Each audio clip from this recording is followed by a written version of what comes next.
अज्ञानतिमिरान्धस्य ज्ञानाञ्जनशलाकया चक्षुरुन्मिलितं येन तस्मै श्रीगुरवे नमः। श्रीचैतन्यमनोभीष्टं स्थापितं येन भूतले स्वयं रूप कदा मह्यं ददाति स्वपदान्तिकं। वन्देऽहं श्रीगुरोः श्रीयुतपदकमलं श्रीगुरून् वैष्णवांश्च श्रीरूपं साग्रजातं सहगण रघुनाथान्वितं तं सजीवं साद्वैतं सावधूतं परिजनसहितं कृष्णचैतन्यदेवं श्रीराधाकृष्णपादान्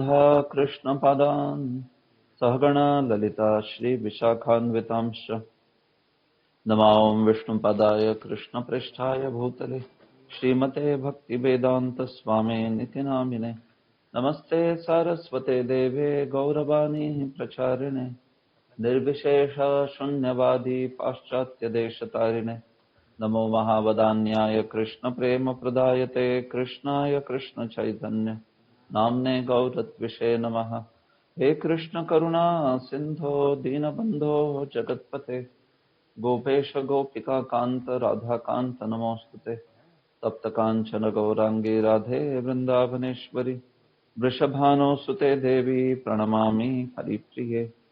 वाञ्छाकल्पतरुभ्यश्च कृपा सिन्धुभ्य एव च पतितानां पावनेभ्यो वैष्णवेभ्यो नमो नमः। जय श्री कृष्ण चैतन्य प्रभु नित्यानंद श्री अद्वैत गदाधर श्रीवासादि गौर भक्त वृंद।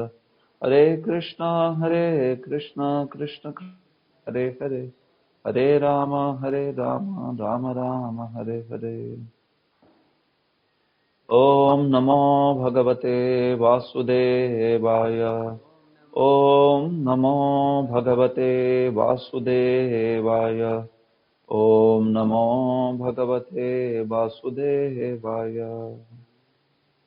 सर्वशास्त्राभिपीयूष सर्ववेदैक सत्फल सर्वसिद्धान्तरत्नाढ्य सर्वलोकैकदृक्प्रद सर्वभागवत प्राण श्रीमद्भागवत प्रभो कलिध्वान्तोदितादित्य श्रीकृष्ण परिवर्तित परमानंद पाठाय प्रेमवर्ष्यक्षराय ते सर्वदा सर्वसेव्याय श्रीकृष्णाय नमोऽस्तु मे। मदेकबन्धो मत्सङ्गिन् मद्गुरो मन्महाधन मन्निस्तारक मद्भाग्य मदानन्द नमोऽस्तु ते।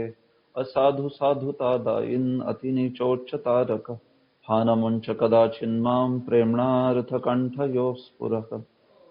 श्रीमद्भागवत महापुराण की जय। Hare Krishna.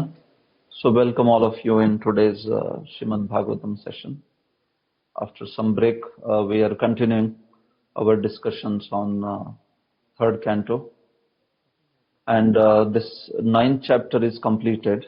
We had elaborate discussion on it. So now chapter 10th we will be seeing today.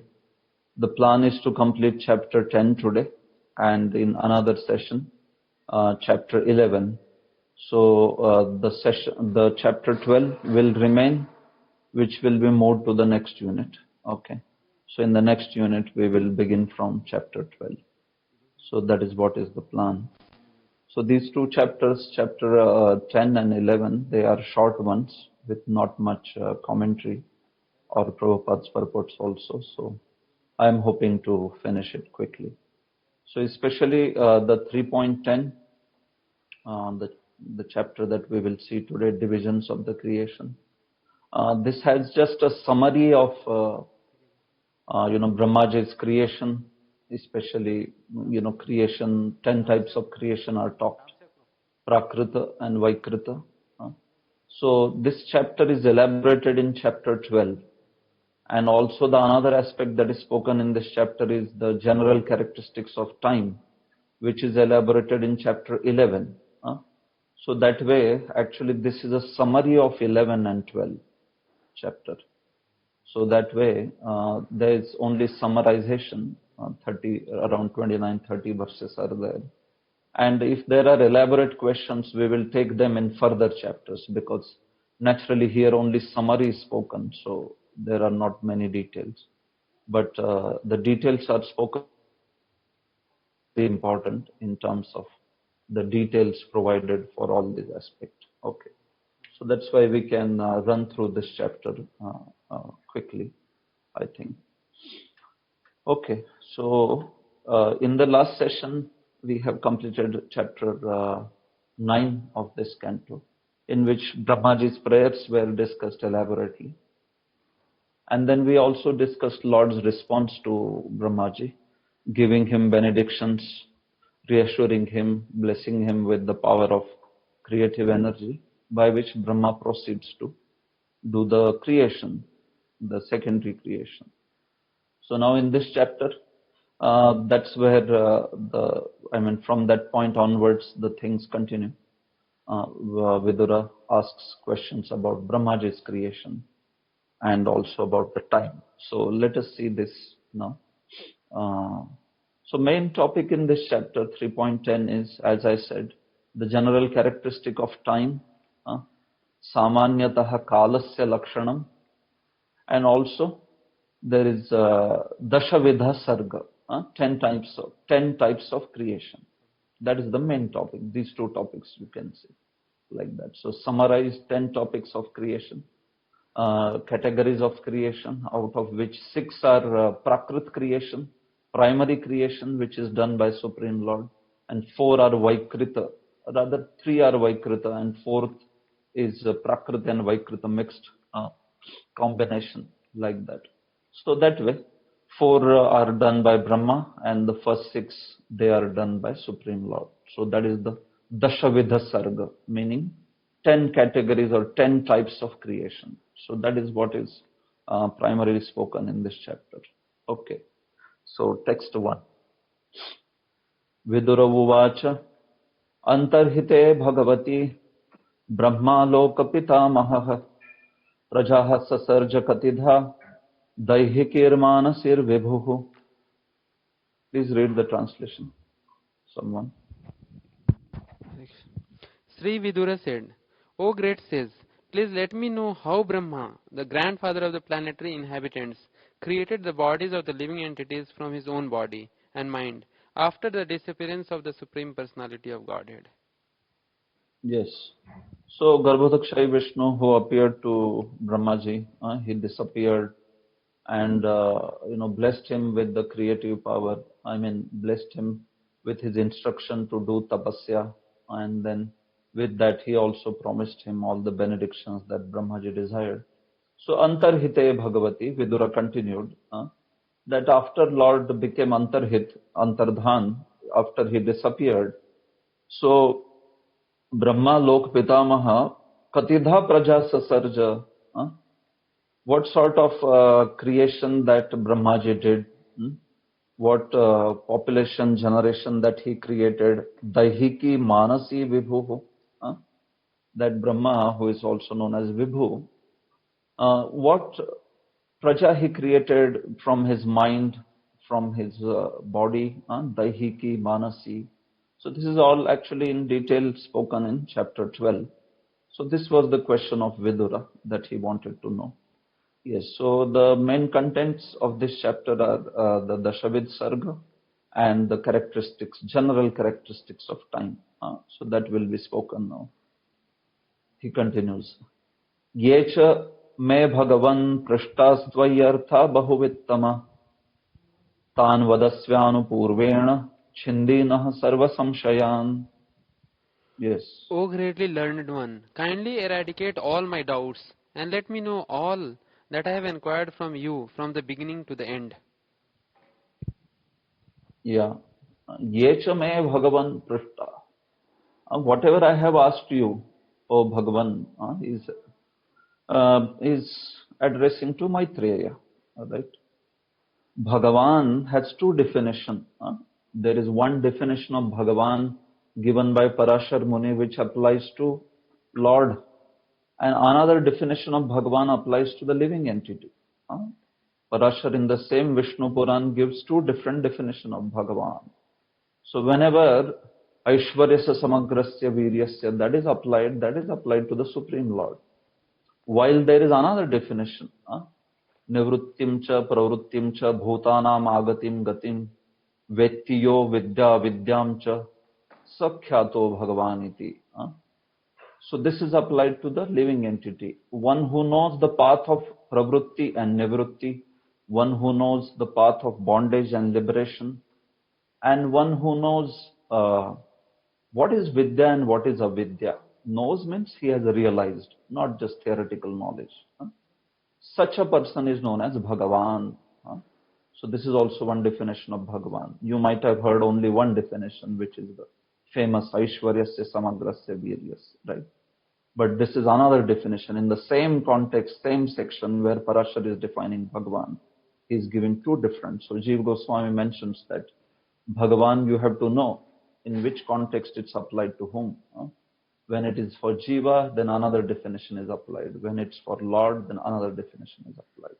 So this way. So he is calling here as a Bhagavan because Maitreya knows very clearly all these aspects of pravritti, nivritti, vidya, and everything else like that. So yechame Bhagavan prishta tvayartha bahuvittama. Whatever I have asked you, because you are very learned, bahuvittama, tan vadasva anupurvena. Please, you speak, please answer my queries. From beginning to end, anupurvena, chindi naha sarva samshayan. And please satisfy all my doubts. Because Maitreya knew that he was Sarvavit. Vidura knew that Maitreya was Bahuvit. He was most learned and he could answer all his queries. So very confidently he is saying, please, you tell whatever that I have inquired and please, destroy all the doubts, eradicate all the doubts that I have. Chindi naha sarva samshaya. So Prabhupada in purport says interesting point that he says, Vidura asked all relevant questions to Maitreya because Vidura knew very well that Maitreya was the right person to reply all the points of his inquiry. One must be confident about the qualifications of his teacher. One should not approach a layman for replies to specific spiritual inquiries. Such inquiries, when replied to with imaginative answers by the teacher, are a program for wasting time. Very choice words, Prabhupada says. So first of all, the teacher himself is, not very qualified, and he is also not very humble. So he wants to reply with imaginative answers. So what does Prabhupada say? When replied with such imaginative answers, this is a program for wasting time. So that is how a teacher, if he doesn't know, he should say he doesn't know. He can find out, he can check. And he should speak with a pramana. Not that in the name of so-called realization or, rumination or this or that, we speak some speculative philosophies. No. Pramana is very important whenever we speak. And if we don't have pramana, we can say that actually we don't know. And we will find out, right? Because spiritual knowledge is very vast. Even though somebody might have studied for years together, still there are always some areas, aspects which may not be clear. Even in this matter of creation, actually it's quite a complex topic. Not that everything is given in Bhagavatam. It's summarily explained, but so many aspects which are not given in Bhagavatam are explained in Brahma Samhita and other scriptures. So, combining that and this, and then you get most of the clarity on the aspect of creation. So it is very important that, yes, we have to actually be an do honest presentation of Krishna consciousness, especially those of us who are teachers, who have the responsibility of sharing Krishna consciousness. We should make sure that we share the right things, and if we don't know, then we just don't pass a parampara of errata handed down from one generation to another, just in the name of whatever being, whatever, like answering those questions right there and all. No, we don't have to do that. No imaginative answers. You know the pramana, you speak it. Otherwise, you find out and let others know after finding out. So, text 3. Suta uvacha. एवं संचोदितस्तेन क्षत्रा कौशारविर्मुनिः प्रीतः प्रत्याहतान् प्रश्नान् हृदिस्थानथ Bhargava. Translation. Suta Goswami said, O son of Bhrigu, the great sage Maitreya Muni, thus hearing from Vidura, felt very much enlivened. Everything was in his heart, and thus he began to reply to the questions one after another. So Maitreya Uvacha, Suta Uvacha, there is a Sangati. These verses are known as Sangati verses. So, meaning to give the sense of, to give the connections, to give the context. Sometimes these statements are there. Actually, the talk is happening between Maitreya and Vidura, but it's also happening between Shukdev and Parikshit. And in the outermost loop, it is also happening between Suta Goswami and Naimisharanya sages. So sometimes you will find this statements like that coming in this state, in this discussion also. So in this way, evam sanchoditaha, in this way he was enlivened. Kausharavi Muni, meaning Maitreya, was enlivened by Kshatta, that is Vidura. And then being very pleased with his enquiries, he answered his queries, which is said to be Ridhisthan, which is said that the questions he had kept in his heart. Vishwanath Chakravarti Thakur says that he remembered the questions which were asked by Vidura. He didn't forget. Vidura asked so many questions, right? You have seen that in the prior chapters. In 5, 6, 7, he asked questions about Visarga, Sarga, Manu, Vibhutis, time, so many factors he asked the question. So he remembered those questions, like that, Ridhisthan, that is there, like that. So for other teachers, ordinary teachers, what they have to do, they have to tell, please remind me about this question later. But here he remembered the question, Ridhisthan, they were there in his heart, like that. So that's how he began to answer those prior questions also, which Vidura had asked him, like that. So Prabhupada says here that Suta Uvacha appears to indicate a break in discourse between Maharaj Parikshit and Shukdev Goswami. Usually speaking, in Maitreya Vidur Samvad, you will not find so much of Suta Uvacha, because this is primarily a conversation between, Parikshit is being spoken by Shukdev Goswami. Shukdev and Parikshit are talking, and in that, Shukdev is quoting Maitreya, like that. So in that context, you will find Shuka Uvacha usually, or Shukadev Uvacha, whatever, that way. But here, Suta Uvacha has also come, which is little uncharacteristic. But anyway, Prabhupada says doesn't matter, because he says, last line, this, however, does not make any substantial difference in topics under discussion. So it is fine anyway. We know that there are nested conversations within Bhagavatam, so which is fine. Maitreya Uvacha Virinchopi tatha chakre divyam varsha shatam tapah atmanyatmanam avesha yathaha bhagavanaja. The greatly learned sage Maitreya said, O Vidura, Brahma thus engaged himself in penances for 100 celestial years, as advised by the personality of Godhead, and applied himself in devotional service to the Lord. So Maitreya began answering his question. Virinchopi tatha chakre. So Virincha, this Brahmaji, he performed also, as per Lord's instruction, Lord had told him, Bhuyas tapa tishtha. Lord had said, Vidyam chaiva madashrayam. In the prior chapter we saw that. Bhuya, again you perform the austerities, Lord had said to him. So Brahmaji, he again performed the austerities, tapa, for 100 celestial years. Here it is said, Divyam Varsha Shatam, 100 celestial years he performed the austerity. Atmani Atmanam Aveshya, in his heart he engaged himself in remembrance of the Supreme Lord, in meditation on the Supreme Lord, Narayan, Atmani. So here Atmani means unto Lord Narayan, Atmanam Avesha.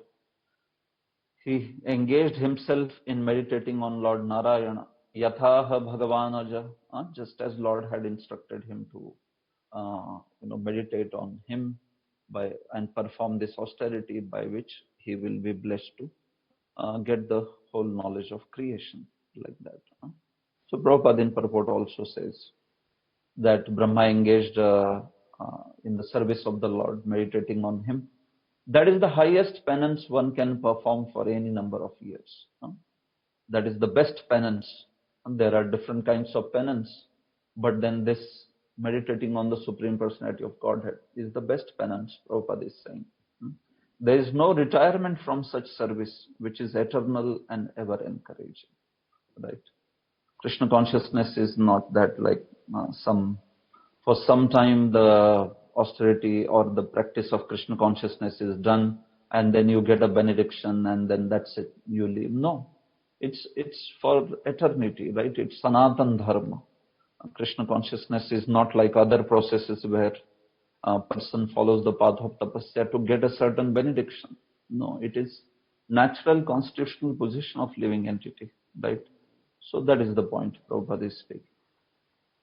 Tad vilokyabja samphuto vayuna yadadhishtitah padmamambhascha tatkala kritaviryena kampitam. Translation. Thereafter, Brahma saw that both the lotus on which he was situated and the water on which the lotus was growing were trembling due to strong, violent wind.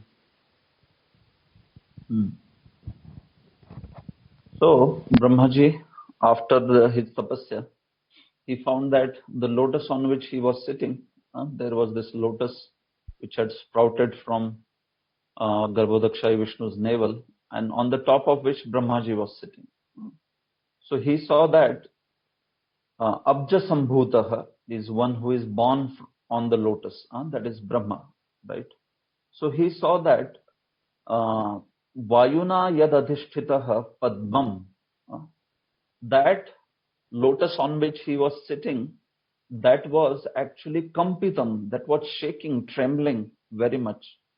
Because of what? Because of Vayuna, because of the terrible wind that was blowing. How was wind so powerful? Wind was powerful because Tatkala Krita Viryena, because it was time of Pralaya, meaning that particular night of Brahma, because the wind was also empowered by Lord's energy in terms of the time being Pralaya. So that's why, because of that wind, even the lotus on which Brahmaji was sitting, that was also shaking. Tatkala Krita Viryena. So Brahmaji, Tadvilokya, Brahmaji saw that, like how this was the situation. Very powerful winds were blowing, because of which even the lotus was shaking. So Prabhupada gives relevance of this thing in our lives. He says, the material world is called illusory because it is a place of forgetfulness of the transcendental service of the Lord. Thus, one engaged in the Lord's devotional service in the material world may sometimes be very much disturbed by awkward circumstances. There is a declaration of war between the two parties, the illusory energy and the devotee. And sometimes the weak devotees fall victim to the onslaught of the powerful illusory energy. Lord Brahma, however, was sufficiently strong by the causeless mercy of the Lord, and he could not be victimized by the material energy, although it gave him cause for anxiety when it managed to totter the existence of his position. So Prabhupada is comparing this situation to situation in life of every devotee, especially somebody becomes Krishna consciousness. It's like waging a war against Maya. Prabhupada says that elsewhere in Bhagavatam also, that accepting Krishna consciousness is like waging a war against Maya. So we see that that's how the life of a devotee, uh, it may not be as it is talked that it may not be a bed of roses. There is adhibhautik, adhidaivik, adhyatmik kleshas. There is trouble from other living entities and envious souls or his own mind and senses, like that. But even though there might be anxiety, if one takes the shelter of Lord, shelter of devotees, by their causeless mercy, one will be able to, one will not be victimized, Prabhupada says. That one will be, just like Brahmaji was very much empowered over here. So similarly, if somebody is empowered by the Supreme Lord, although there are challenges, there are difficulties, but one will be able to progressively march towards the lotus feet of Krishna. So that importance of transcendental service of the Lord. So Lord had also blessed Brahma that you will not be troubled you will not be defeated in the matter of creation, like that. So although Lord had promised him, it doesn't mean that difficulties won't be there. Difficulties will be there, surely. But a devotee has also the strength and empowerment from the Lord to fight with it. And then eventually he will be successful. Like how Prabhupada also says in Nectar of Instruction that devotional service, somehow or other begun, drags the practitioner to the ultimate success. Like that. So, meaning that if the practitioner is sincere, then even if there is struggle, one will be able to actually achieve the ultimate success in terms of progressing, advancement in spiritual life. So although Brahma was disturbed, it was a cause of anxiety, but then he still managed to set right the situation. That is spoken in the next verse. Tapasa hedamanena vidyaya chatma samsthaya vivruddha vijnana balo nyapadvayum sahambhasa. Yes, Prabhu. Long penances and transcendental knowledge of self-realization had matured Brahma in practical knowledge, and thus he drank the wind completely along with the water. Yeah. Yes. So it is said here, tapasa hedamanena, by his great increased penances, that great tapasya that he had done, vidyaya chatma samsthaya, and also by the great transcendental knowledge that he had received by his meditation on the Supreme Lord. Mantra Vidya, like that says Vishwanath Chakravarti Thakur. Here that Vidya means actually he meditated on the mantra given by the Lord. So Vidyaya Chatma Samsthaya Vivruddha Vijnana Balo. In this way, his Vijnana, his transcendental realization, practical knowledge, Prabhupada says, how to create this world, and bala, and also the power, great power, physical power, they had increased a lot. Vivruddham vijnanam balam chayasya. That Brahma, whose power and whose practical knowledge had increased to a great extent by his great tapasya and vidya, Nyapat, he drank, sarvam pitavan. He just drank the whole wind and also along with the water. Meaning whatever water was there extra, which because of pradaya, it had gone beyond its proportion. So that extra proportion of water and vayu, he just drank completely. Nyapad, like that. Or Vishwanath Chakravarti says he destroyed it. He finished it off. He dried it up, that way. So whatever. Nyapad vayum sahambhasa. So this was his power. Brahmaji could do that. So Prabhupada says again, he talks about struggle for existence, like that. So struggle for existence is a characteristic thing in the material world between living entities and illusory energy, right? So right from Brahma all the way to an ant, everybody is struggling with the forces of material nature, Prabhupada says, right? And, nobody survives in this struggle, right? One may survive for few years, some may survive for few moments, few minutes, some years, or Brahmaji may go on for Dviparardha time. But then we see that, yes, it's a world where the time takes its course and then everything is finished like that, right? So survival of the fittest, but Prabhupada said, even the fittest don't survive in material world. So even they have to leave the world. That is the point. Prabhupada says, second line, by advanced knowledge in science and transcendental realization, one can try to control the material energy, which works against our endeavors. And in the modern age, advanced material scientific knowledge and penance have played very wonderful roles in controlling the powers of material energy. Such control of material energy, however, can be most successfully carried out if one is a soul surrender unto the Supreme Personality of Godhead and carries out his order in the spirit of loving transcendental service, right?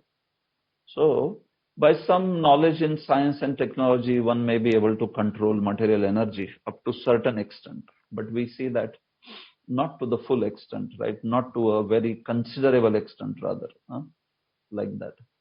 Whole purpose of science and technology, we see that even the history of science, that how it had changed.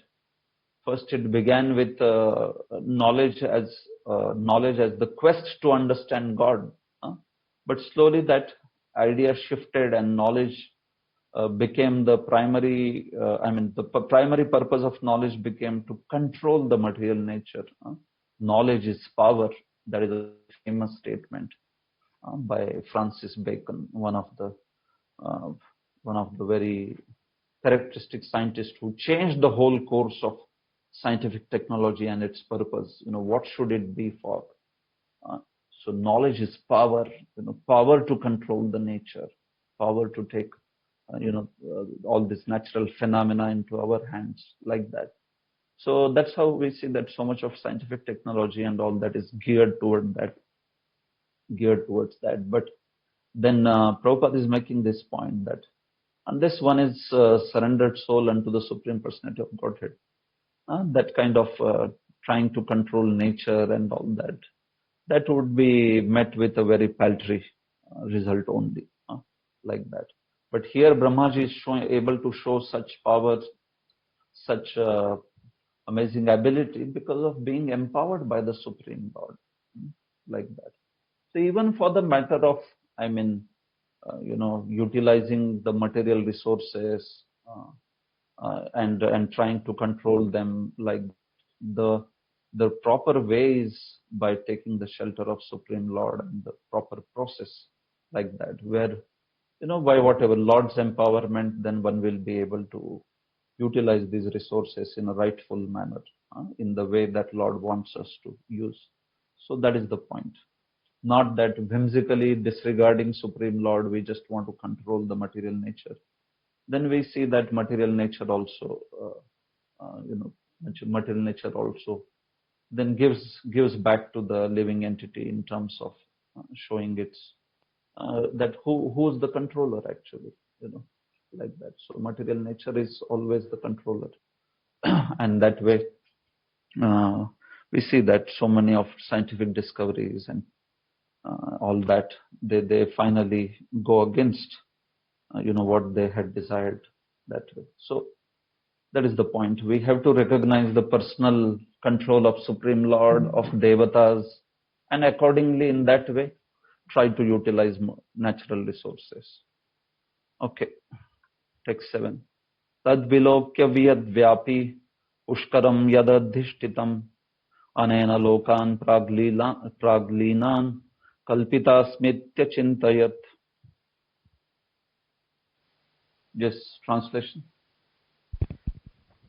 Thereafter he saw that the lotus on which he was situated was spread throughout the universe, and he contemplated how to create all the planets which were previously merged in that very same lotus.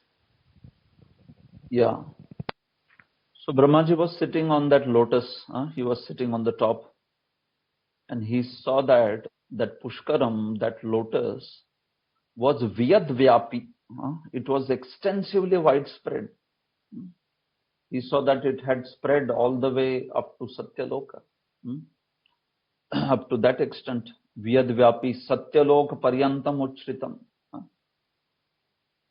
So he saw that this was the extent of that Pushkara, of that lotus.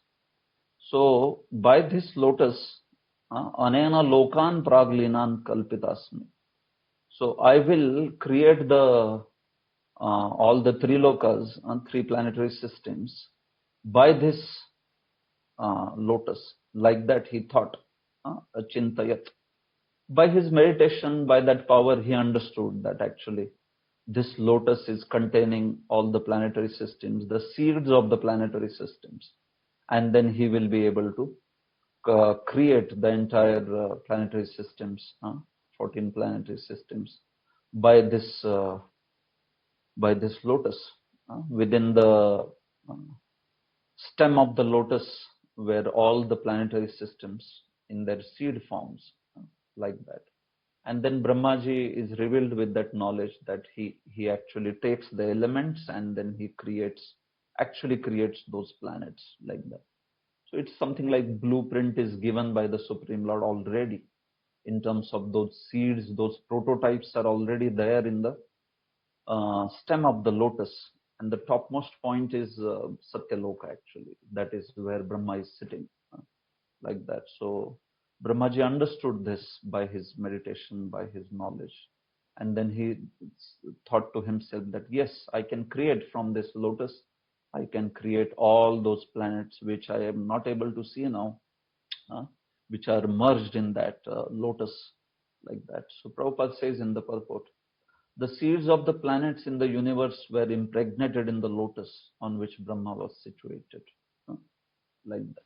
All the planets were already generated by the Lord, and all the living entities were also born in Brahma. Right? All the planets are already generated, meaning, yes, they are generated in the seed form, they are generated in the prototype form. And then Brahmaji, he takes the elements and puts those elements and creates those planets, then, like that. And all the living entities are already, yes, they are also there in the universe, right? They have come about already in the universe. That is already done in the creation aspect itself. So in this way, for Brahmaji, the planets prototype and as well as all the living entities, they are provided. And then Brahmaji takes them and then he makes sure that they are all generated from there. They receive the bodies through particular species and all that. That is what he arranges, like that. So Prabhupada says that the material world and the living entities were all already generated in seedling forms by the Supreme Personality of Godhead. And Brahma was to disseminate the same seedlings all over the universe. The real creation is therefore called Sarga, and later on the manifestation by Brahma is called Visarga. That way. Okay, so 3 more verses and then we will stop. Text 8. Padmakosham tadavishya bhagavat karma choditah ekam vyabhangshid durudha tridha bhavyam dvisaptadha. Thus engaged in the service of the Supreme Personality of Godhead, Lord Brahma entered into the world of the lotus, and as it spread all over the universe, he divided it into 3 divisions of worlds and later into 14 divisions. Yeah, so this way, Brahmaji, Padma Kosham Tadavishya, Brahmaji, he entered into the whirl of the lotus, and from there, in the stem of the lotus, and then in this way, Bhagavat Karma Chodita, he was empowered by Supreme Personality of Godhead only. He was given that task of Sarga, meaning Visarga here, by Supreme Lord himself. So that's how he could perform such a task. So entering into that whirl of the lotus, and then whatever those whole 14 planetary systems were there in that stem, he divided them Ekam Vyabhangshit Durudha, meaning he first divided all the planets into three, Tridha, Bhur Bhuvasvaha, like that. And then again he divided them Dvisaptadha, meaning 2 into 7, 14. 14 planetary system, right? There is 6, there is middle planetary, and then there is 7 below, like that. So Bhur Bhuvasvaha, like that he made the distinction very clearly on that way. And in fact, Urudha, it is said, Ekam Vyabhangshit Urudha.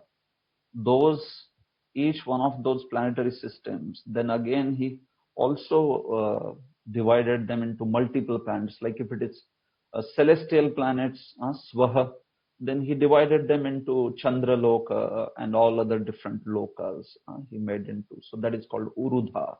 Even in multiple ways he divided them like that. So first he made 3 divisions as Bhur Bhuva Swaha, then as 14 divisions, and within those 14 divisions also all the individual planets he created them this way. So that was his power. Yeah. So Sridhar Swami says that the lotus is actually, the lotus and the stem is so huge that what to speak of 3 divisions or 14 divisions. It was possible to even make much more divisions, he says. That's why Urudha word is there. Tatopi Bahuprakarena, like that. But he made into the standard 14 divisions that are there. This way. Like that. Okay. So, yeah, Vyamhamshi. 9. Etavan jiva lokasya samstha bheda samaritah dharmasya hanimittasya vipakah parameshthyaso. Lord Brahma is the most exalted personality in the universe because of his causeless devotional service unto the Lord in mature transcendental knowledge. He therefore created all the 14 planetary divisions for inhabitants by the different types of living entities. Yeah. So in this way, Etavan jiva lokasya samstha bheda samaritah. So in this way, samstha bheda means all the different places to stay, different places, thanas, the different places of all these jivas, jiva lokasya, different inhabitations of all the jivas, meaning the 14 planetary systems, samaritaha. This was accomplished. And what that was spoken by Maitreya, like that. And who did this? This was done by Parameshti. Brahma did this. So how was Brahma able to do this? Because dharmasya hi animittasya vipakah parameshtyaso. This Parameshti, this Brahma, is actually, his qualities have been spoken here in accomplishing this task. That he is animittasya dharmasya vipakah. Brahma is vipakah. Vipakah means what? Brahma is the paripakva phala. Brahmaji is actually the fruit, the perfect fruit of animittasya dharmasya, like that. Meaning one who has performed dharma which is animitta, which is unmotivated, which is nishkama. Actually, this Brahma, he is the one who has performed, causeless devotional service unto the Supreme Lord. Animitta dharma, like that. Jis dharma ka koi nimitta nahi hai. Means you don't want to achieve some dharma, artha, kama, moksha, or like that, by that. No. So he is the one who performed his devotional service without any kama, nishkama, in a manner of service to the Supreme Lord. He just wanted to serve the Supreme Lord with a pure desire, assist him in creation. So the point is, that's why Brahma is here said to be vipakah, means one who is a mature stage, one who is a mature fruit of animittasya dharmasya. That religion or devotional service which was mature, which was causeless, was performed by him. And so he was empowered to, in this way, create this jiva loka, this entire 14 planetary system in which all different kinds of jivas, they are going to reside like that. That is the point. So, if you see Prabhupada in the purport, he begins by talking about the Supreme Lord is reservoir of all the qualities of living entities. The conditioned souls in the material world reflect only part of those qualities, and therefore they are sometimes called pratibimbas. So this is actually based on Srila Vishwanath Chakravarti Thakur's commentary, in which he is talking about that samstha bheda. The gloss, the meaning that he gives for samstha bheda is pratibimbochit sthana rachana vishesha. प्रतिबिंबोचित, प्रतिबिंबों के लिए उचित स्थान की जो विशेष रचना की, उसको संस्था भेद कहा गया है. तो ये प्रतिबिंब कौन है? These are the living entities. प्रतिबिंबोचित, प्रतिबिंबों के लिए उचित स्थान की रचना, that is known as samstha bheda. So Prabhupada takes that word pratibimba, and that's how he is beginning his comment by saying that the living entities in this world, they are called as pratibimbas. They are made in the image of God, as we say. Mamayamsho jiva loke jiva bhuta sanatana. They are part and parcel of the Supreme Lord. So that is how the Brahmaji created as per their desires, as per the various sort of desires that the jivas have. All these different sthanas fulfill those desires, right? That's the purpose of creating this 14 planetary systems actually. What is the purpose? The purpose is that different jivas have different desires. And in Swar, Bhu, Bhuva, Swaha, in these three, this aspect, this particular desires of all the living entities are allowed to be fulfilled like that. So these sthanas are, these places are especially for those who are kamya karma, those who are doing kamya karma, right? Like that. Sridhar Swami says that Trailokyasya kamya karma phalatvat. Because the living entities which are there in, which are supposed to be there in Triloki, they are the ones who do kamya karma. So that's why there is pratikalpa utpatti vinash, meaning every kalpa there is utpatti and vinash of these. You know that after Brahmaji's day is over, all the 14 planetary systems are destroyed and they are again created. So he says that because they are all doing kamya karma, meaning they are doing sense gratification, they want to fulfill their sense gratificatory desires. So that is why this sort of utpatti and vinash is shown to show the temporary nature of kamya karma. But the top people from Maha onwards, Maha, Jana, Tapa, Satya, there he says that the personalities are with Nishkama Bhava. They might be jnanis, that is fine, worshippers of Brahman, worshippers of Paramatma, or worshippers of Bhagavan. All sorts of people will be there, but then they are prayena, he says, nishkama. They don't have the kamya karma aspect. They don't have desires to enjoy their senses like the way these people have. So that's why they typically stay for dviparardha time, like that. So one of the point that he is mentioning here is when Brahma is said to be, he created in this way these three loki. Somebody can raise a question, no? Okay, he created only Swaha, Bhu and Swaha only. Why not the top four planetary systems? So Sridhar Swami is answering that objection by saying that they are not destroyed only. These three only are destroyed in every kalpa. Those four, the top four, Maha, Jana, Tapa, Satya, they stay there. They continue for entire Dviparardha. All the four planets continue for entire Dviparardha time, meaning entire Brahmaji's time, Brahmaji's lifespan. They are also there. They are not destroyed. They go on. So that is the point. So he is saying this is how this dharmasya animittasya vipakaha. they perform the Nishkama Dharma is typically the Upalakshan of residents of Satyaloka also. Upalakshan means, you understand, sometimes something is said to represent everybody else. That is called as Upalakshan.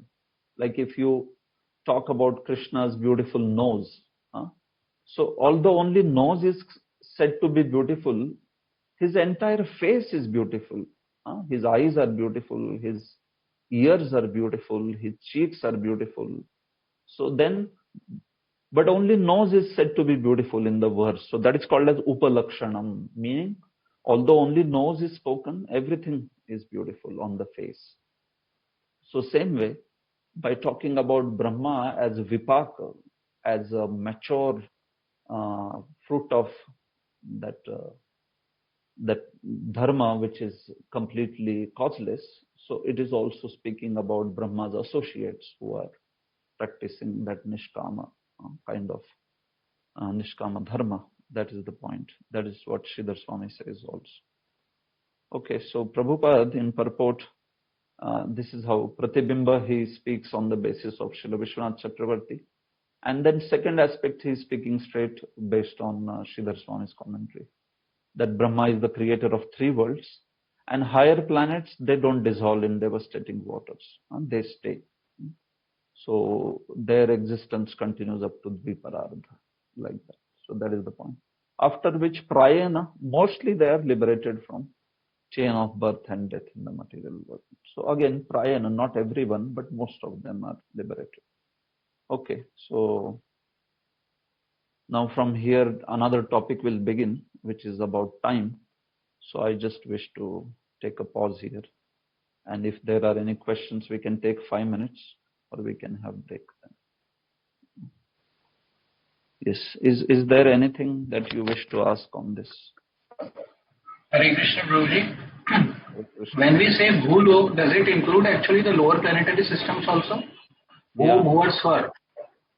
Actually, see, Bhuloka, typically Bhulok is referring to the middle planetary system. And in Bhuvar you count lower planetary systems also. Like that. Okay. There is different ways Shastra speak, but yeah, there is one way in which Bhuvar is lower planetary system and Bhu is middle and Swaha is top planetary systems. Like that. Okay.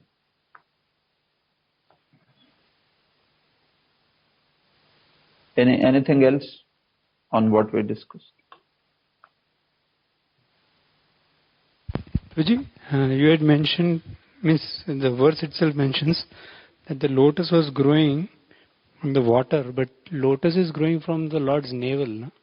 So he may not be able to see the navel because Lord has apparently disappeared, but then the Lord is the source of the navel. Well, sorry, the Lord is the source of the lotus. So how is that? Means Lord is not shaking so much. But wind was there, no? It is said by Vayuna. So Lord wasn't shaking, that is agreed, but there was the stem is like, so huge stem, right? It is also a subtle stem. It's not a gross one. And on that stem, on the top point, there is lotus. So because of the Pralaya Vayu, so stem was shaking like that. So that is the point. So the wind was so much there that the commentaries also say that because of that wind and the stem being a huge stem and on which there is finally Satyaloka, so then it was shaking. That is the reason like that. Okay, so when we say anyway, yeah. Yes. When it's mentioned the water on which the lotus was growing, it's basically water is also moving because of the waves are there because of the wind, but it's not exactly. Yeah, water is also. It's not exactly. Water is also moving. Okay. Yeah, water is also moving. That is spoken. Yeah. Water is moving. The stem is moving also. Both are, Pretty subtle stem in fact, is. water. water is also very ferocious. In fact, both the aspects are there actually. Water is also, because of its ferociousness, it is causing, the whole water is also rising. So even that is adding to the shaking of the stem, along with the wind. Both the aspects are spoken in one of the prior. In the prior chapters. No, I think in this chapter only. Yeah. Okay, in this chapter only, it is also spoken by another commentator that yes, both these aspects contributed actually, waters also and wind also, because of which lotus was very much shaking like that. So actually, its whole proportion is in fact quite inconceivable, right? The stem has within it entire 14 planetary system, and the wind is also blowing and shaking that. So that wind also must be having such a power, right, of pralaya. So that is kala krita virya. Somehow by kala, by pralaya, that wind had been given such a power that it was able to shake the lotus. Prabhuji, one thing I'm understanding that it is little inconceivable, but you said that the lotus stem was very subtle. That means how subtle lotus stem was being shaken up by water? That's what, no. So point is that here, that lotus, if you see the whole lotus on which Brahmaji is sitting, and then you say the stem is there in which all the 14 planetary systems are there. So that itself is quite an inconceivable thing, right? So you don't have to take it in a way that the phenomena which are grosser, like, or the phenomena which are subtler, can't be affected by water or can't be affected by air. No, See, water, how much power it has, or wind, how much power it has. But here, it is tatkala krita viryena. It is a very special empowerment that is offered to this. See, when I say that the Brahma Samhita talks about that, how that stem is very subtle. You can't perceive it with the ear, the eyes. That is the point. So that's why I said it is very subtle. So although you can't perceive it with eyes, but then by the wind it is being shaken. So that much of power is being given to even to the wind to even affect something which is subtler than this subtle element which is being affected by wind. So that we understand. We can understand that by the power of pralaya that is being given. Otherwise, yes, anyways, these things are somewhat inconceivable only. Whole proportion and everything else. And Prabhuji, that lake in the Lord's navel, it has got a name also, no? I forgot. Oh, it's called Nabhiradha, usually. You call it as Nabhiradha. Radha means lake, Nabhi means Nabhi, navel. So Nabhiradha. Or is there some other name that you have come across? Don't Usually exactly it's called as Nabhi. Nabhiradha is the word which is used like that. Thank you, Prabhu. Okay. Prabhu, this within the whirl of the lotus, 14, you said 3 and then eventually 14. So why is it said within the whirl, not within the stem? Actually, yeah, Padma Kosha, if you see in commentary, the acharyas say, Padma Kosha, then they say Nale. Padma Koshena Nalena, they say. So in commentary it is being spoken because he entered the Nala through Padma Kosha, like that. Meaning the whirl. He entered the whirl, through whirl he entered the Nala. But Nale spoken by commentators, they speak clearly. So the topmost point is Satyaloka actually, So lotus is not consisting. See, if you want to call lotus as lotus and stem, so you may still say lotus has 14 planetary systems. But if you see exactly, actually, it's the Nala that has 14 planetary systems. And Satyaloka is also Satyalok is also top at the stem only, or that whirl or the whole? Satyalok is that flower. the lotus. Okay, and Which is 13 made below up that. of the petals. 13 Yeah, below that. then below that, yes, Okay. you can say like 13 Okay. below that. Thank you, bro. Okay.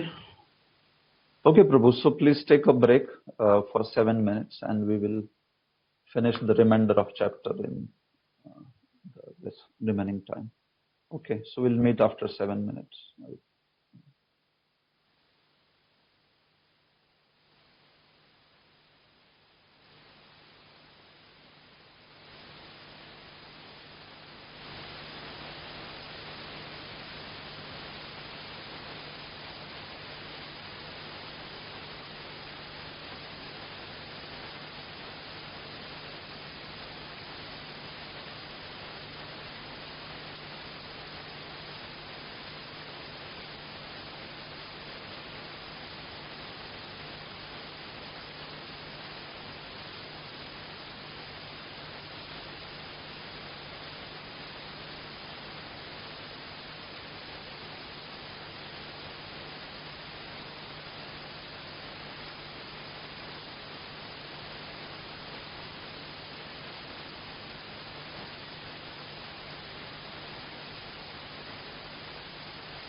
Hare Krishna, Krishna Krishna, Hare Hare, Hare Rama, Rama Rama, Hare Hare.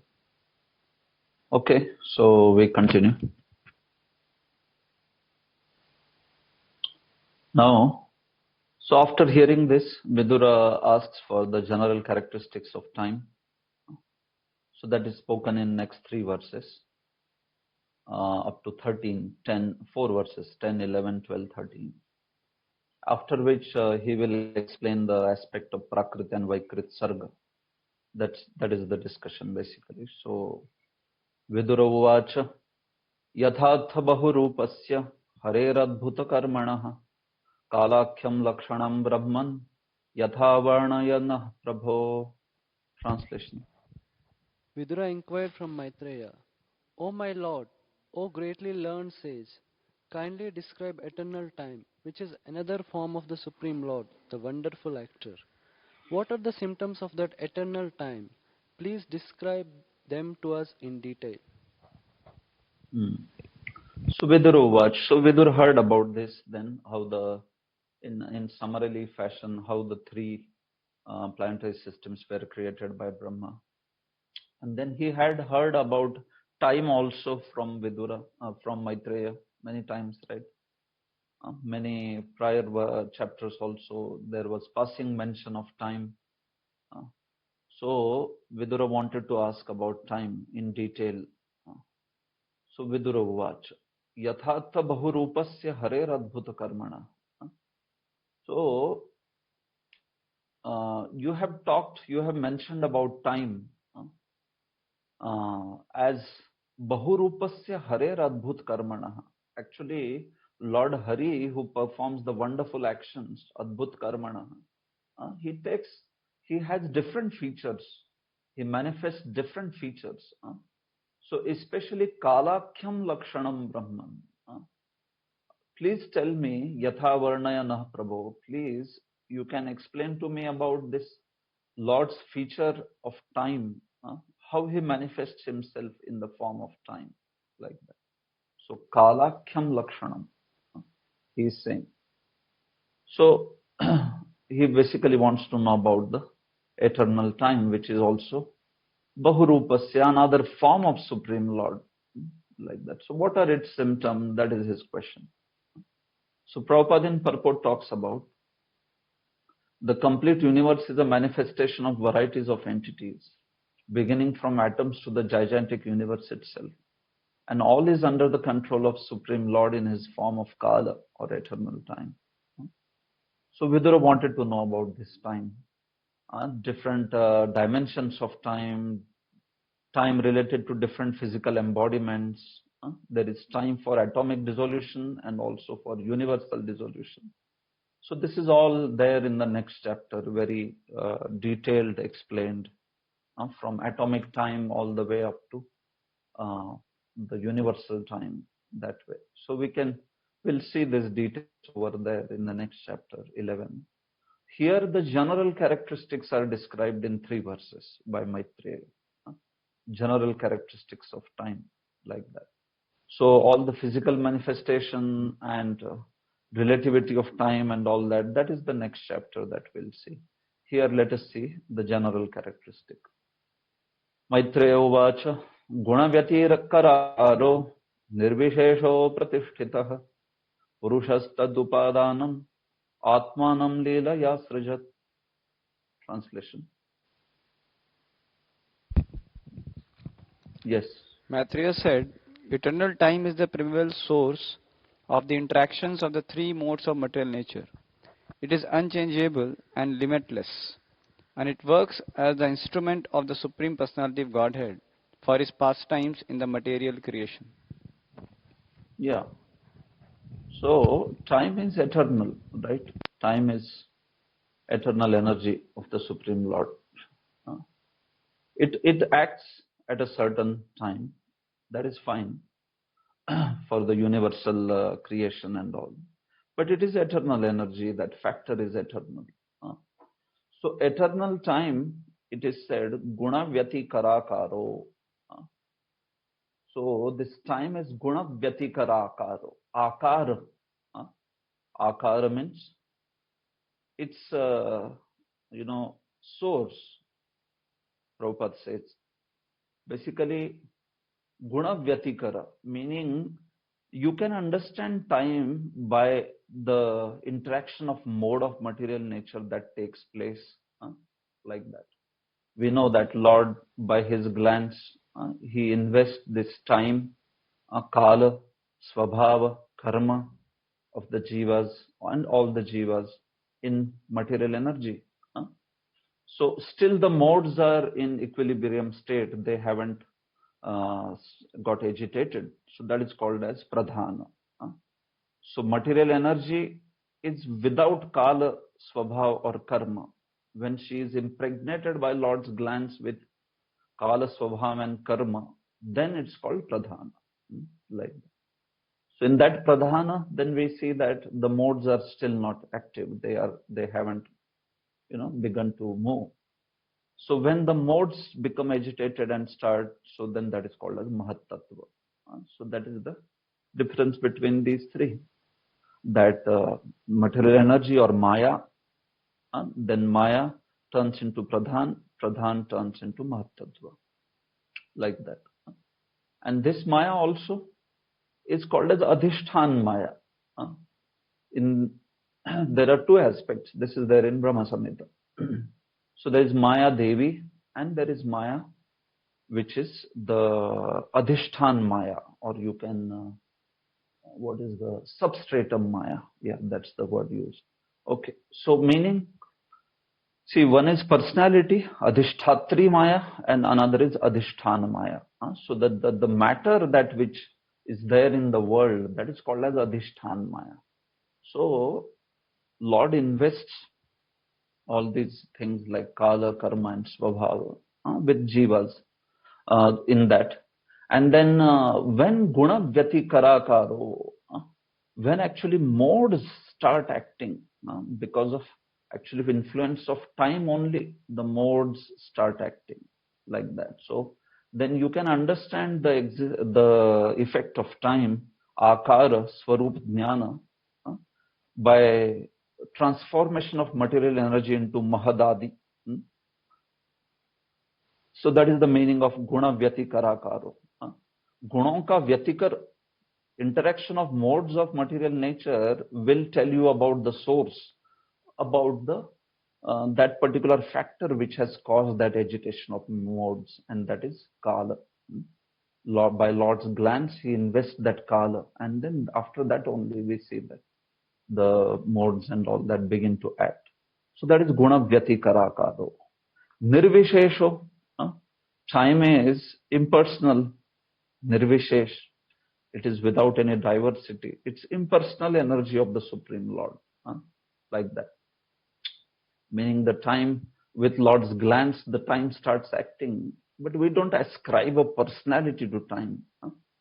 See, sometimes Kala is spoken for Garbhodakshai Vishnu also. Sometimes Rudra is also said as Kala. Or sometimes Yamaraj is also said as Kala. But those are more like figurative expressions, meaning that what I'm trying to say is, they are personalities. Surely they are personalities. What I'm trying to say is, Kala as such is impersonal actually. It's considered Nirvishesh. That is the point. Kala being referred by some personality, that is context based, like that. Finally, ultimate Kala is Supreme Lord himself. That is fine.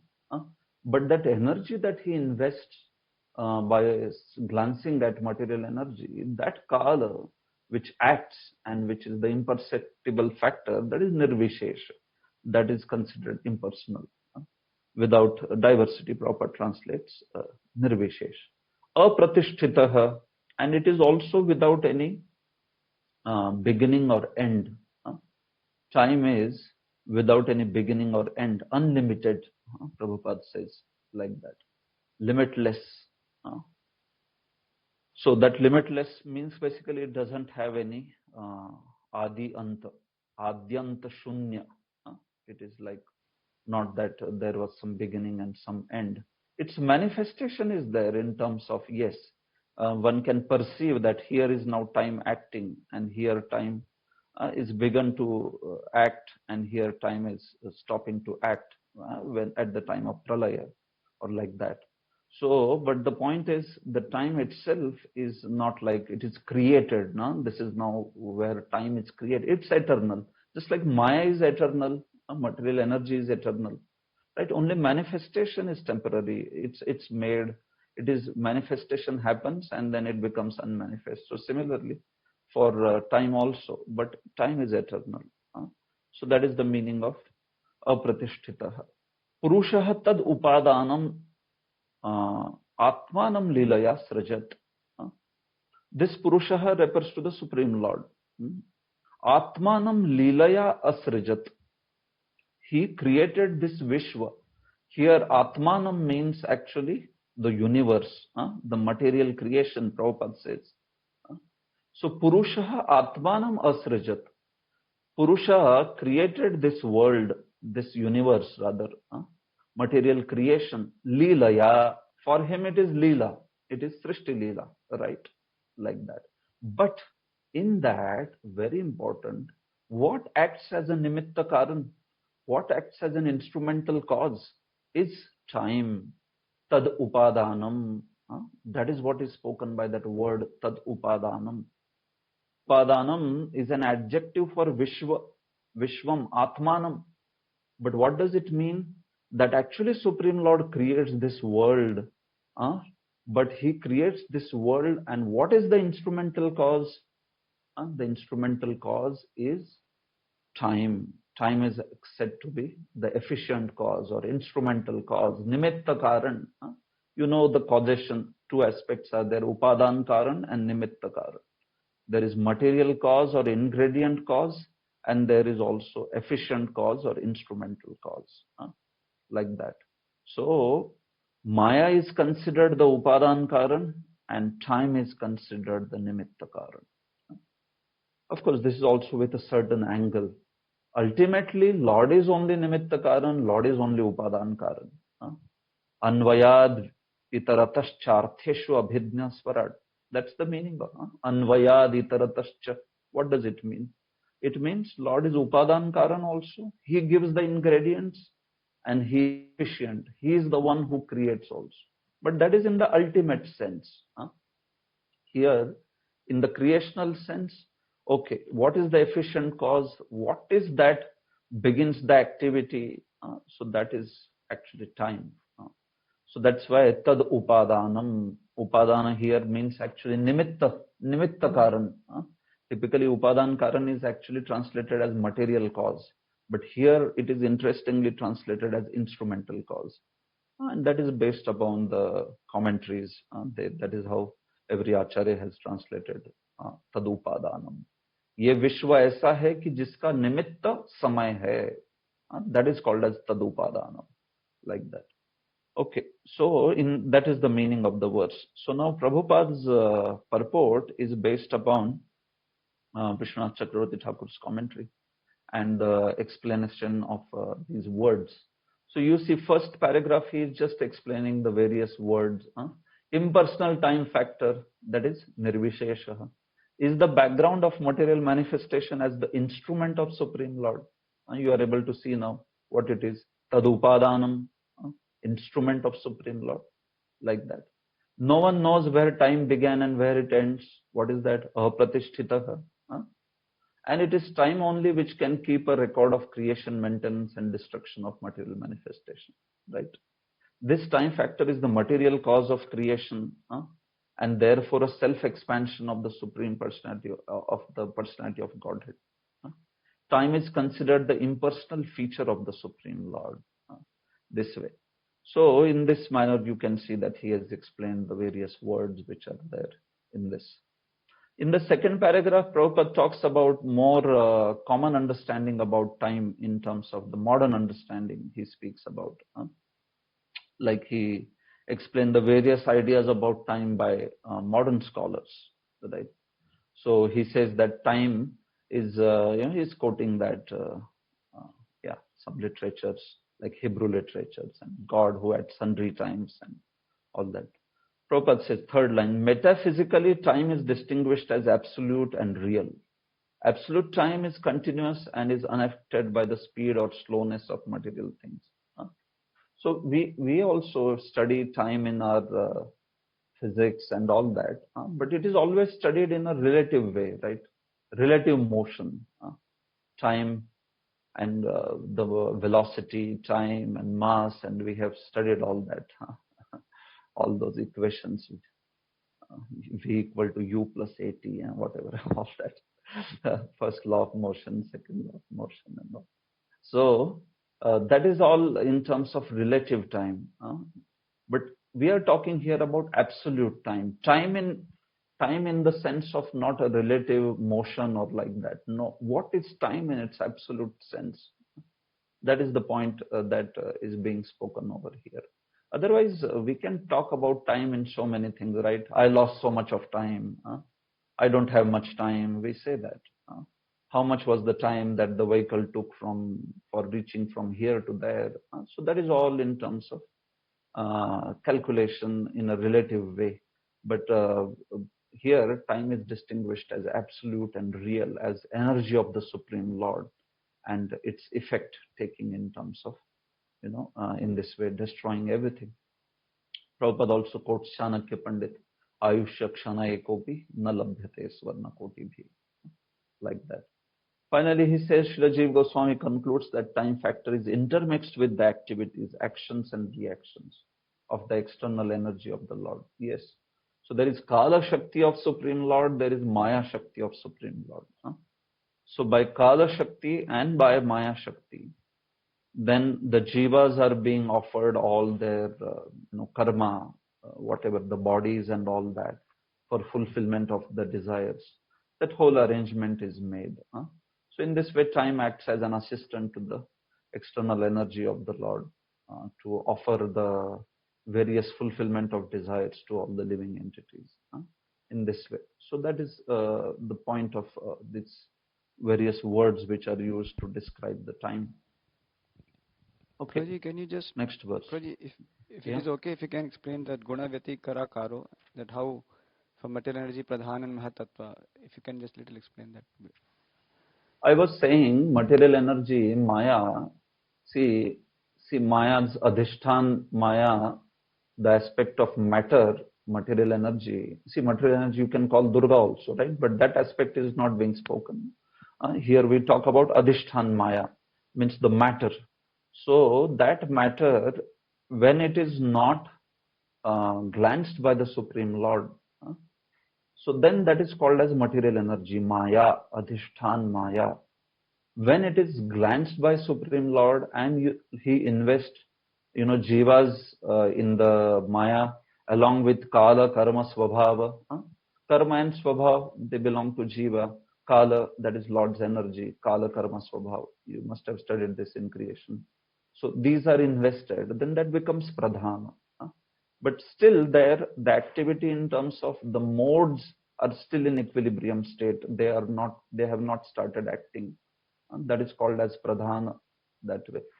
And then we see that when the modes become active now and the interaction of modes begins, and then that is called as Mahatattva, which is primarily in mode of goodness, then later turns into Sutra Tattva when it turns into passion, and then turns finally into Ahankar, right? So that is the step. There is Maya, there is Pradhana, and finally there is Mahatattva. So which turns into Sutra Tattva. Yeah, it's like Sutra Tattva and further. It's like the middle stage, because in Pradhana also, the Kala is also there, Kala Karma Svabhava. But when it begins to activate, then it becomes Mahatattva, like that you're saying. Okay. Then it's called Mahatattva. Okay. The modes are in equilibrium in Pradhan. They are not moving. That action is not happening yet. Even though Kala is there, but it may not immediately act. But when it acts, then it becomes... Okay. Yeah. The acting in terms of the modes being activated, right? Yeah. Yes. That thing, yes. So then only you call it as Mahatattva. Yes.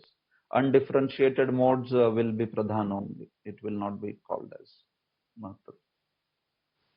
Okay, fine. So we move on. The two more verses to describe time.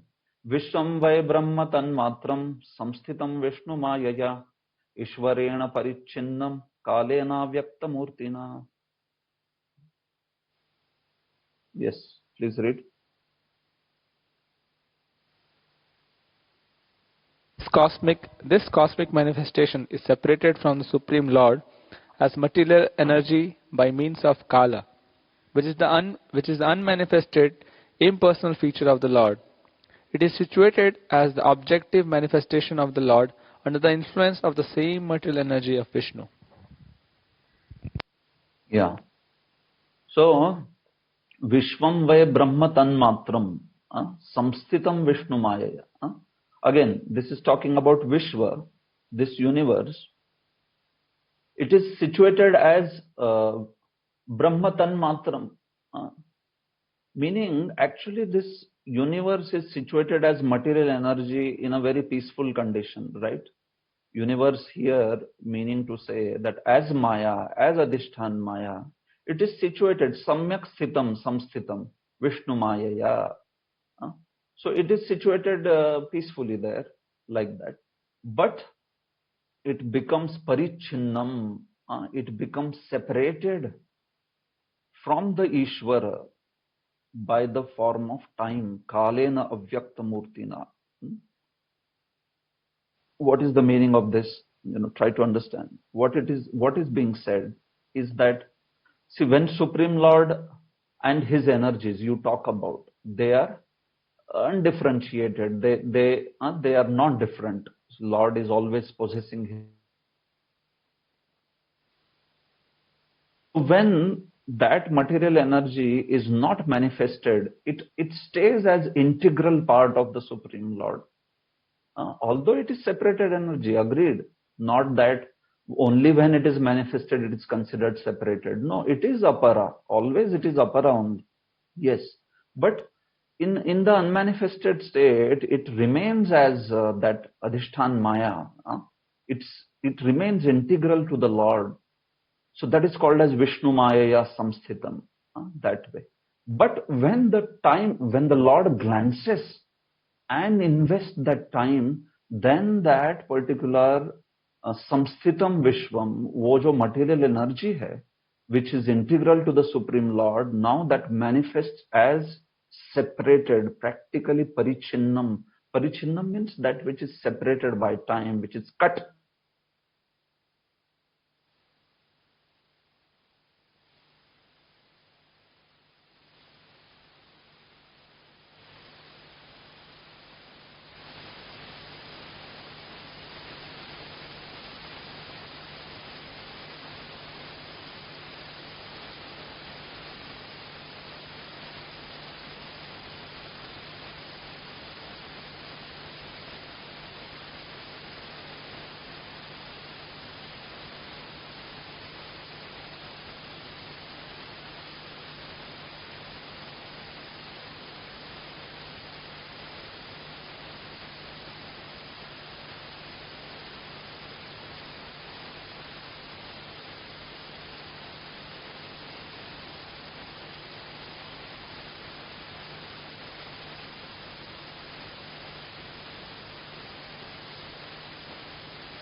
Hare Krishna.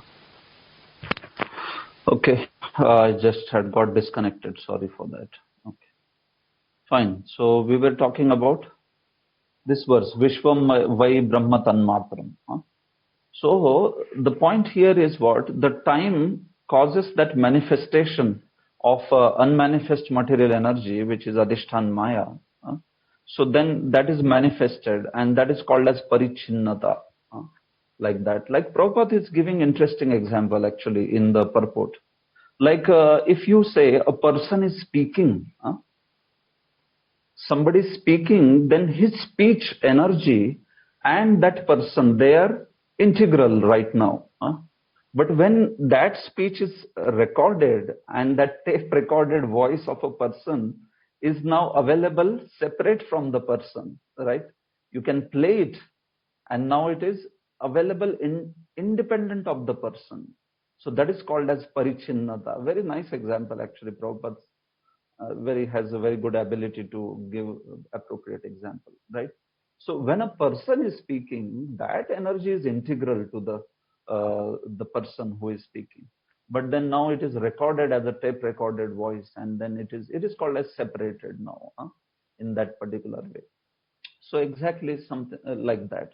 When the creation is not there, then the Lord's energy, which is the material energy, although separated, is considered to be aparichinna. It is considered to be integral with the Supreme Lord. But now manifestation of that particular energy happens only by action of time. So that is why Ishwarena, Kalena Vyaktamurtina Parichinna. This Ishwara here is referring to Kala. Please understand. So this Kala, time, is being seen as is being called as Ishvara, meaning being called as Ishvara's form. He is the feature of Supreme Personality of Godhead. But Kalena and Ishwarena, they are referring to the same thing basically here. Avyaktamurtina. So although this Vishwa is very nicely situated, nicely meaning samsthitam, unagitated, situated before by Vishnu Maya, then by Kala it becomes parichinna, it manifests like that. That is the point here. Brahma Tanmatram, basically it means that it is caused by the Supreme Lord. Lord is the cause of Supreme Lord. Brahma Karanam Yasya. That is Brahma Tanmatram, meaning this Lord is actually material energy of the Supreme Lord. So this is how Kala acts, and that way it causes the manifestation of this separated energy of the Supreme Lord. So Prabhupada example is that he has given that tape recorder's example in this way. So final line Prabhupada says, the material manifestation is there for the objective manifestation of Supreme Lord, and exhibits his impersonal features so much adored by impersonalist philosophers. So in this way, when the Vishwa manifests, when the universe manifests, then it is called as objective, because it's manifesting in front of our eyes. It's there, right? Although it may be temporary, but it is not avastu. It is not considered untruth or like that. So that is called as objective manifestation in this feature. So Kal is the one who only causes that objective manifestation of this Vishwa. Otherwise, till that time, it is remaining unmanifested. That's it. It is remaining unmanifested as Maya. That is the function of time that is spoken over here. Okay. Brahman Tanmatram couldn't get project. Acha. Brahma Tanmatram, see Vishwanath Chakravarti Thakur gives the meaning Brahma Tanmatram, that is Karanam Yasya. Jiska Karan hai Brahma, like that. That Tanmatram word is translated by Vishwanath Chakravarti as Karanam, Karan, source. What is the cause? So this world is called as, it is caused by Brahma. It is caused by Supreme Lord. Brahma doesn't have to mean always Brahma Jyoti. Brahma here is meaning Supreme Lord. Meaning actually this world is energy of the Supreme Lord. And it is caused as material energy of the Supreme Lord. So that is Brahma Tanmatram. It is caused only due to the Lord. Although it was previously situated as Vishnu Maya Samsthitam. So that is so Tanmatram is Karanam or Brahma. Brahma hi jiska Karan hai, aisa Vishwa. That is Brahma Tanmatram. Like that. Okay. Text 13. Yathedanim tatha grecha paschadapyetadidrisham. Yes, translation. This cosmic manifestation is as it is now. It was the same in the past, and it will continue in the same way in the future. या यथा इदानीम, जैसे आज है, तथा अग्रे च, वैसे ही पहले था, पश्चादपि, इसके आगे भी, ईदृशम, ऐसे ही रहेगा, like that. So meaning that this universe, it is not some untruth, it is not some avastu, it is not insubstantial. Universe will come in existence and it will again stay for some time, and again it will be destroyed. Again it will come back into existence in this way. This is a cyclical time. Time is cyclic. Time will have this cycle of srishti, sthiti, pralaya in this way, like that. So that's why we shouldn't call that this, Vishwanath Chakravarti Thakur raises that point, saying that something is having beginning or end, then should we call it as false? No. So two words are there, mithya and nashvara. So Vishwanath Chakravarti Thakur says we don't call this world as mithya, we call it as nashvara. Prabhupada also says that this world is not false, but it is temporary, same thing, like that. So Prabhupada also is putting that comment. Therefore, the systematic activities of the time factor are perpetual of eternal. Perpetual of eternal, I think it should be or eternal, or maybe of eternal, okay, of eternal Lord, and cannot be stated to be false.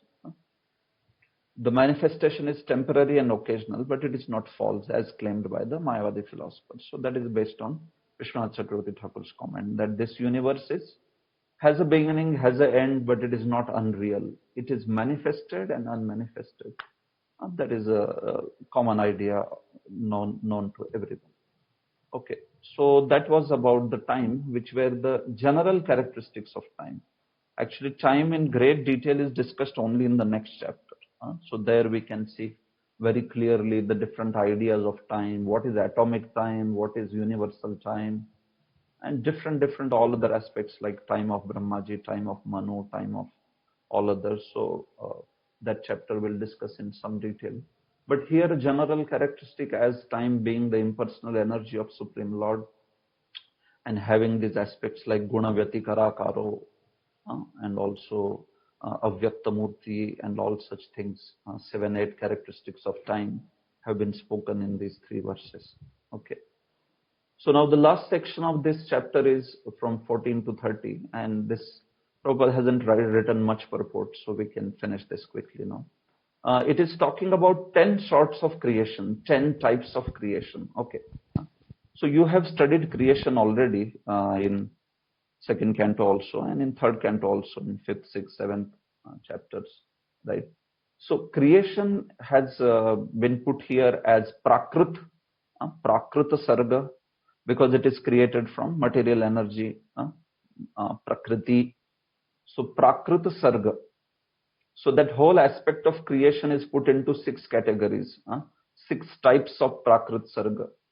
It is there in Subodhini guide also for those of you who are referring, so they can see for that pictorial presentation which is there.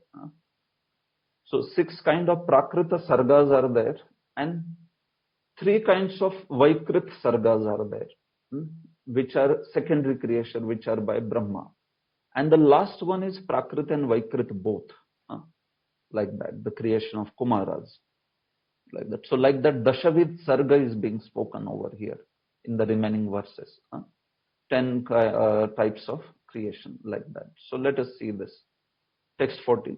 Sargo navavidhastasya prakruto vaikritastuyah kala dravya gunairasya trividah pratisankramaha. Yes, please read. There are 9 different kinds of creations besides the one which naturally occurs due to the interactions of the modes. There are 3 kinds of annihilations due to eternal time, the material elements and the quality of one's work. Yeah. So there is 9 different kinds of creations, and besides the one which naturally occurs due to interaction of modes, so that Prakritaha word is being translated like that. So you can make, overall there are 10 creations. That is the point. Okay, Dashavid it is, like that. So 6 kinds of Sarga, and 4 kinds of Visarga. But the last one being also Prakrita and Vaikrita both. Similarly, Pratisankrama, annihilation. Annihilation is also of 3 kinds: Kala, Dravya and Guna. By Kala, by Dravya and by Guna, like that. So what is this 3 kinds of annihilation? So that which is destroyed by the factor of time, so which is known as the Nitya Pralaya, like that, which is basically the lifespan of Brahmaji ends. See, these words are also used in different sense. Sometimes Nitya Pralaya is used for the moment-to-moment destruction which is happening. That is called as Nitya Pralaya. Sometimes Nitya Pralaya is also used in Shastra for the purpose of saying Brahmaji's lifespan is ending, Dviparardha ends, and that is called as Nitya Pralaya, ending with Kala due to eternal time, meaning even Brahmaji's lifetime ends there. So in any case, you can understand that Kala is referring to Brahma's Dviparardha time ending, that annihilation. So it's a complete annihilation, right? Then Dravya. Dravya refers to the annihilation which happens in Brahmaji's night. So which is the Naimittik Pralaya. In generally speaking, we talk about Naimittik Pralaya. So that is Dravya. It is caused due to, due to annihilation of the material elements, and thus we see that the planetary systems, Bhur, Bhu, Swaha, they have to be recreated again, like that. So that is called as Naimittik Pralaya, which is caused by material elements getting destroyed. And final one is Gunai. So this Guna means one's quality of one's action. It's not exactly referring to 3 modes. No, this is referring to quality of one's action, one's individual karma, based on which whatever lifespan.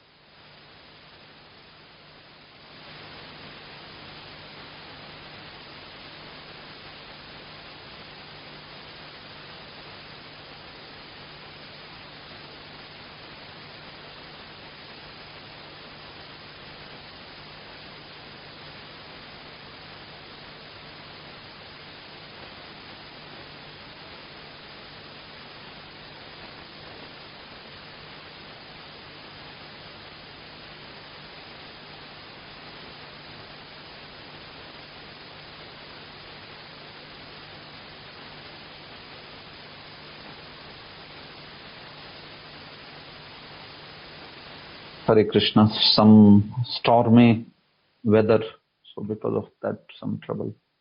Okay, what was the last line that you heard? Where were we?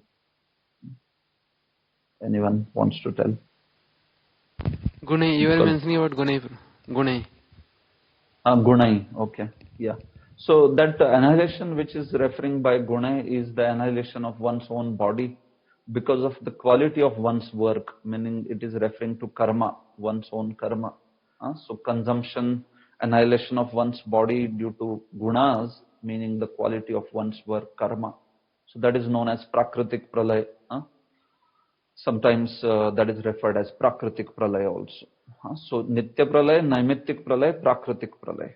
Or they can be reversed also, meaning the Pralaya at the end of Brahma's life is called also as Prakritik Pralaya.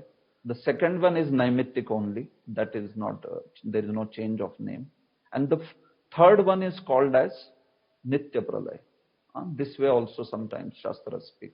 Both the terminologies are there, especially for Kala and the Guna, that one. And there is also fourth Pralaya, which is called as Atyantik Pralaya. When the Bhagavatam topics are discussed by Sut Goswami also in 12th Canto. So each one of the 10 topics of Bhagavatam are discussed by him also. Shukdev Goswami discusses in 2nd Canto, Sut Goswami discusses in 12th Canto. So there he gives different terms which are there for these topics and gives some more analysis also, right? Like Vamshanu Charita. is same as Manvantar. Samstha is same as Nirodha, like that. So that way. So there he gives 4 kinds of pralay. Nitya pralay, Brahmaji's meaning every moment to moment destruction, bodily destruction, Nitya. Naimittik, Brahmaji's night. And then Prakritik, Brahmaji's whole lifespan is over. And Atyantik pralay, where he says that a jiva, he goes back to, he achieves liberation. That is called Atyantik pralay. When the jivas achieve liberation, that is called as also annihilation. But that annihilation is with mukti. He receives the mukti. So when the jiva receives mukti, that is also called as a pralay. But that is the desired pralay, Atyantik pralay. So these are the pralayas aspects which are spoken in various places. So just wanted to tell that. Yeah, 4 kinds of pralay: Nitya, Naimittika, Prakritika, Atyantika. So this way. So Prabhupada is in purport he's talking about these 3 pralayas. So you can see that Kala, Dravya and Guna, he tells about Brahmaji's lifespan ending, then Brahmaji's night, and then finally once karma. Right? Adyastu mahata sargo guna vaishamyam atmanah dvitiyastvahamo yatra dravyajnana kriyodayah. Yes, please read. Of the 9 creations, the first one is the creation of Mahat Tattva, or the sum total of the material ingredients, wherein the modes interact due to presence of the Supreme Lord. In the second, the false ego is generated, in which the material ingredients, material knowledge and material activities arise. Yeah. So the first one in that Sarga, Adyaha, first 6 kinds of creations falling under Prakrit, meaning the creation by Supreme Lord. Brahmaji is not there involved in them. So that is first 6. So Adyastu Mahatah Sargo, in that first one is Mahatha actually, Mahat Tattva, yes, Guna Vaishamyam Atmana, in which there is modes interaction, right? So Mahat Tattva, because the modes interaction begin from there, so that's why that is considered the first creation, Mahat, Mahat Sarga. So that is a Mahat Tattva, like that. And that Mahat Tattva, we know that finally it into primarily, it gets into Sutra Tattva, and then finally when it becomes prominently in mode of ignorance, then that is called as Ahankar. So that is Aham, Ahankar. Now that Ahankar, although primarily in mode of ignorance, but then we see that there is also goodness, passion, ignorance. In each one of the modes also you find the other 3 modes, like that.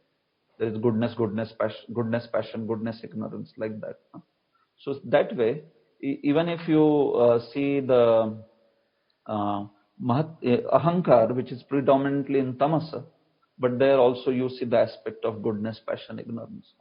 So there we see Dravya Jnana Kriyodaya. Of course, you have studied all these things. I am just, it's also spoken in a summary fashion. So I am also just speaking like that. So from Jnana Shakti, we know that what is created is mind and sense devatas. And then there is Kriya Shakti, which is passion, Ahankar in passion. From Kriya Shakti are created the working senses and the intelligence and the prana.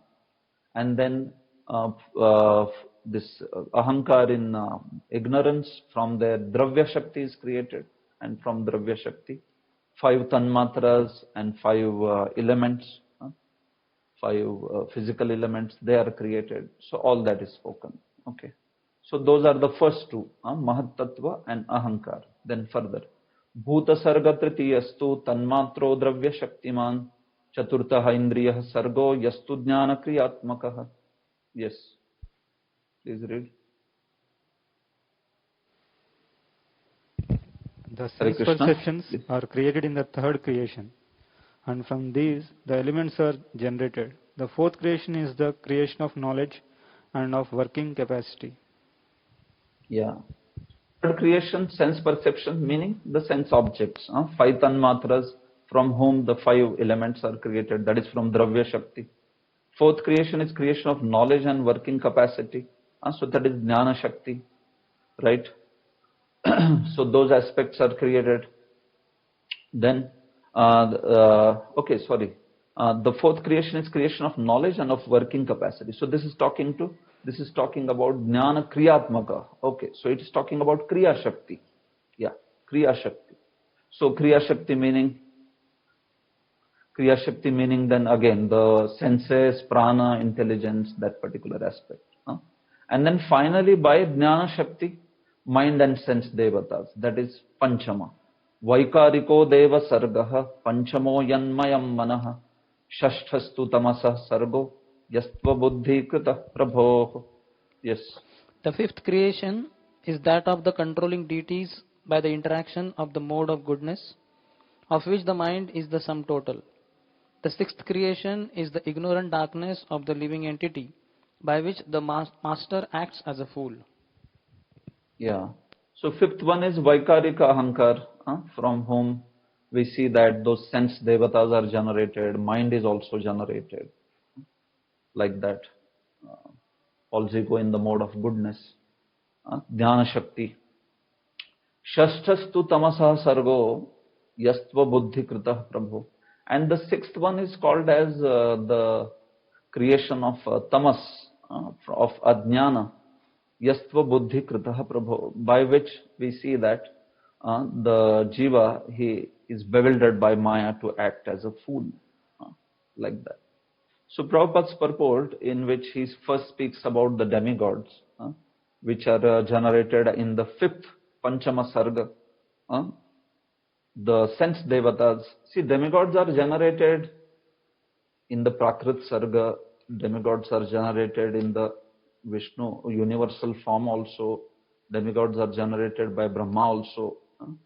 So there is prototypes are there. First these sense devatas are generated, then these prototypes are placed into Garbhodakshai Vishnu, and finally Brahma actually creates the bodies and all that of those devatas. So they are generated in all three places, so don't get confused by this. But the point is, this aspect is explained in Brahma Samhita in some detail, so that would be a different session on creation or something like that. Okay, fine. But any case, here we are talking about demigods in Prakrit Sarga. Okay, so these are the demigods. Prabhupada talks about these demigods in terms of Vishnu Bhakta Smrutodaiva. He always usually brings up that point, that how the demigods are devotees of Vishnu, and then these demons are against Lord Vishnu. Then after that he talks about that sixth sarga, which is the Ajnana, which is Avidya. So this is based upon Vishwanath Chakravarti Thakur's commentary. Vishwanath Chakravarti Thakur speaks that that Maya has three vrittis. He says that Mayaya Tristra Vrittaya. So he says that Maya has three vrittis. What are they? Those three vrittis are Avidya, Vidya, and Vidya. Okay, 1 second. I'm just coming to that. Pradhan, Vidya, and Avidya. These three vrittis are of Maya. Vishwanath Chakravarti Thakur explains. So Prabhupada has put his second part of purport based on that only. So Pradhan generates all the, right from Ahankar all the way up to elements, that is generated by Pradhan.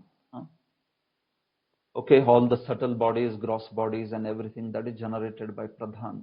But the ignorance that bewilders the jiva, that is, how is that created? So that's why there is this sixth creation, which is Ajnana Vritti, Avidya Vritti by Maya.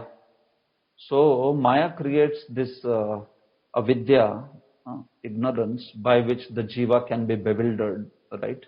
Pradhan is creating all those bodies and everything, subtle body, gross body and all that. Are being impregnated by Lord. But that Ajnana which bewilders the jiva, that is actually the aspect which is the sixth aspect, and that is created in the sixth part. Lord is creating that and giving that control to Maya. They will be acting as vrittis of Maya. Means Maya controls them and bewilders jivas by those vrittis of avidya, like that. So in this way, avidya bewilders the jivas and makes him act like a fool. This way. So pradhan and avidya together cause the bewilderment of jiva, meaning pradhan has by pradhan jiva gets the body of subtle body, gross body and all that, and then the avidya acts on it to bewilder him. And to get rid of this avidya, there is also vidya, which destroys. So that is also created. That vidya which destroys all this ignorance, that is also called as vritti, vritti of maya. So three vrittis of maya: pradhan, avidya, and vidya. These. So this is especially referring to moksha vidya. Actually, this is a big topic in 11th canto, where vidya and avidya both are considered to be maya's vrittis. Interestingly, avidya is fine, but how is vidya also considered a vritti of maya? And that question is raised in the 11th canto, like that. Vidya vidya, like that is the verse which says. So why it is like that? Because this is only referring to moksha vidya. It is not referring to the Swarup Shakti aspect of vidya, like that. That Swarup Shakti aspect of vidya is beyond this vidya which is said to be vritti of maya. This can take one only to Brahma. So that discussion is there in the 11th canto. So point is this, that all three of them are considered maya's vrittis, and they were also created by Supreme Lord in the form of sarga. Okay, so there are some 12 verses which are remaining, and I'll stop here. I will take them in the next session. Maybe just 10-15 minutes it will take, not more than that. But I wish to stop here at this point because I also have some trouble with the back, so I'm not able to sit beyond 2 hours. Okay, so fine, Prabhu. So we will stop here, and next session, 15 minutes or so, I will finish this chapter and then we'll move on. So in case any questions are there, you can ask that time. Grantraj Srimad Bhagavatam ki jai. Srila Prabhupada ki jai. Nitai Gaur Premanande. Hari Hari Gaur. Hare Krishna. So we'll meet on Friday. Yuval Shampru, is that Friday or Thursday? Yes. Friday. Yes. Friday. Okay. Hare Krishna. Thank you.